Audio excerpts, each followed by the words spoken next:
पौष मासर अंत घटी होइछि माघ मासर आगमन।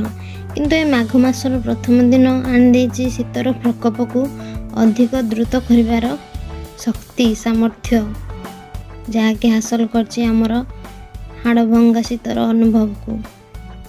देखंतु आम अंचलटी पहाड़ परिपूर्ण आ जंगल रे परिपूर्ण। यही अंचल रे आमर घर, आमर छोट मोर गाँटी।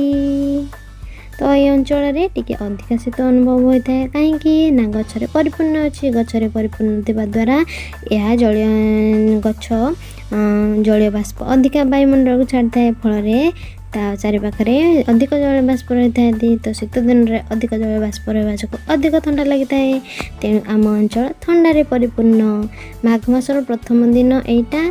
तो प्रथम दिन रे जो शीत पौष मासरे से 4-5 दिन जाक सप्ताह जाक से टिके कुहुड़ी करथिला, फल शीतर अनुभव हो नथिला। आम भाविथिलु शीत आमको छाड़िकी पळेला, किंतु माघ मास आनी पकेला शीतर आ गोटे भर्जन नुआ भर्जन को। तो हेलो हाय नमस्ते, भलरे रुहंतु समस्ते। मु आशा करे श्रीकृष्ण कृपारू आपण माने समस्ते भलरे थिबे, स्वास्थ्यवान थिबे, आ समस्ते खुशी मनाउथिबे नूतन वर्षर आगमन को। किंतु शीत दिन में आम अलसुआ न होई, कंबल को अधिक भल न पाई, ताको यथा समय आम उठिकी यथा समय कहले 5टारू कि 4टारू उठिकी आम नित्य कर्म सारिकी आम डेली काम करवा उचित। एक कथा आमको किए सिखाऊँ ना, ये सुंदर सुंदर फूल गुड़िक ये सकाल एते कुहुड़ी एते शीतर से फूल प्राप्ति खिली खिली होकर हसुंती। ये गोटे आमर अन्नपूर्णा गछ, ये आमर गेंडू गछ।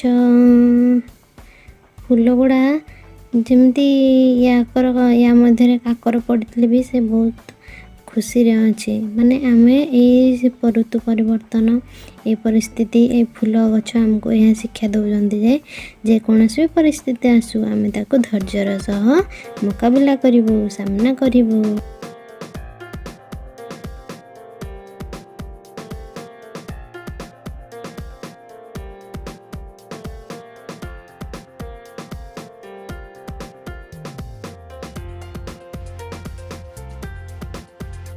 किंतु जीवनर से पिला दिनर स्मृति ही आम जीवन को बहुत खुशी आनी था। से आम पाखे किसी धन न थाए, संपत्ति न थाए, ना कि लोभ थाए, ना कि आशा थाए। बस जीवन जमती अच्छी सेमती जो सिचुएसन भी आसू, जो परिस्थिति आसू, बस यही परिस्थिति ही खाप खुआई चल जाए।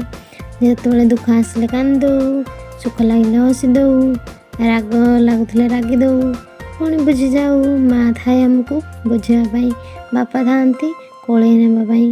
केते सुंदर से दिन गुड़ा थिला। छोट बेलर दिन गुड़ार स्मृति ही बहुत सुंदर मन पड़े। छोट दिने आम गाँव में थिला बेले माँ अंधार उठिकी निआं लगेगी रेडी कर देथिबो। आम सका उठले निआं पुई थाऊ, आउ रास्ता साइड रे निआं लगाइथिबो। साई पड़िशा समस्ते आसिकी निआं रे सेकी हुअंती। टमाटो बैगण सारू से सब आनिकी पुड़ेगी आमर पखाड़ खिया सकाळ खियाटा हो जाए। बहुत ही मजा लगे। पखाड़ खिया भी मस्त, से बैगण पोड़ा हो, टमाटो पोड़ा हो, धनिया पत्र ता सहित कंचा लंका, ता सहित सरू प्याज ना कि बड़ बड़ प्याज, सरू प्याज आउ ता सहित चकटाटा हो। शीत दिन शुखा पोड़ा भी भल लगे। शीत दिन शीत लगता है, सहित सुंदर से सुनेली किरण रे बसिकी पखाड़ भात सहित से चकटा जिनस खाइबारे जो आनंद लगता है।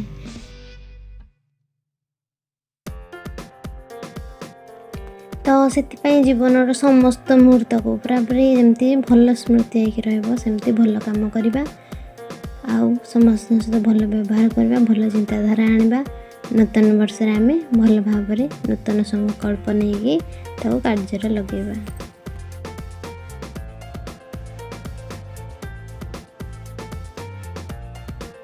आमे ना सहर चाकचक्य जिते रही भी गाँव को आसले गोटे जंगल परिवेश, पहाड़िया परिवेश, गाँव में आमर एरा प्राय देखा मिले ना। जंगल थी, पहाड़ थी, गोरु गाई थे, छेली मेंढा थे, ମାନେ ମନ ମୋହି ନିଏ।